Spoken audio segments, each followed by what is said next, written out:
Hello everyone, in this video we're going to be talking about bitwise operators.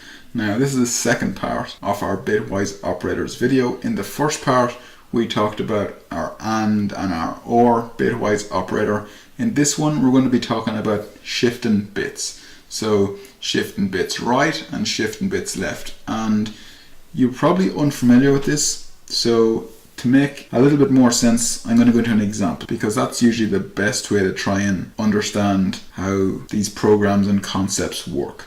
So again, we're going to start off with our value. Let's say we're going to say let, and we're going to just call this one num, and we're going to set our num to 5. And we want to keep in mind our binary equivalent of 5. So it's important that you know your binary for this video also. So again, if you haven't watched our binary videos, I would recommend it.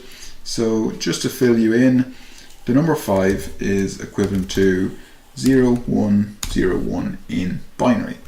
And I'm just going to comment this out. So we've got this number 0, 1, 0, 1, right? So when we go and shift right or shift left, we're basically taking our number and we're putting it to the right or putting it to the left.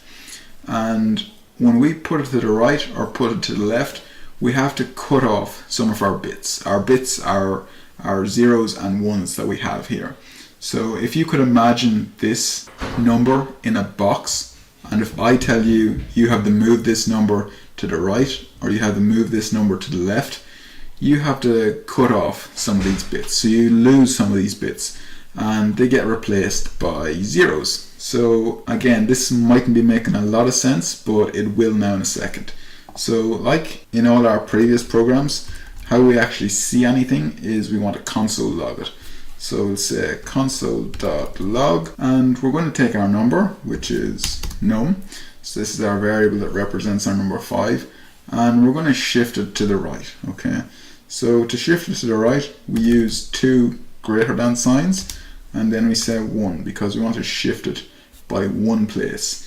So for example, imagine we have this number here and we're shifting it to the right. So you can imagine this number here is going to be pushed to the right.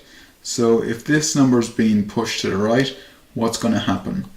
Well, whatever number's on the end here, which is 1, is going to be separated, okay? So 1 is going to be separated and then a 0 is going to be added on to the end here. We can think of this 1 here as just being deleted or disappears. So now we've got this number here, which is 0, 0, 1, 0. And this number here is equivalent to 2 in decimal. So if we go and run this, so let's say we go and hit run and run it out debugging, and we can see our number that we get here is 2. So what would happen if we didn't want to shift it by 1, we wanted to shift it by 2? So again, we're starting off a brand new program here. So we're going to go back to 5. So 5 is 0, 1, 0, 1. And last time we shifted by 1. So there was only one of these numbers taken away and pushed to the right. But in this scenario, we're going to be getting two numbers and we're going to be pushing them to the right. So we take two numbers, which is 0 and 1, and we push them to the right. And they basically get replaced then from two numbers that come in to the left. And them two numbers are 0. They're always 0. So again, we can imagine these two numbers here as being deleted or discarded. So if we go and run this now, we should expect to see whatever this number here is. So this number here in binary is equal to 1. So we should see 1 as our output. So if we go and just run this, we can see 1 is in fact our output. So that's our right shift, or some people call it signed right shift. Now if you get the basic idea with our right shift, our left shift should be pretty easy for you to pick up on. So we're going to convert this back to our binary number 0, 1, 0, 1. So that's 5 in binary. And this time we're not going to go with our greater than sign. We're going to go with our less than sign, okay? So we're going to just change this back to 1 because it might be a little bit simpler to understand at the start.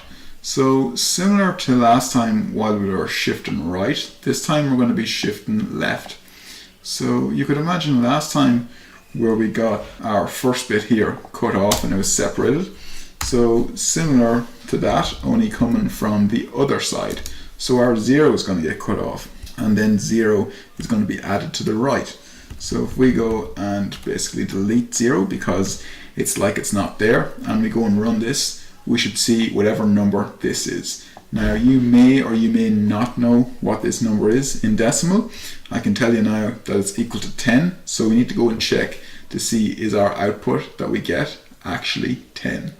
So if we go and run this, we can see that our output is 10.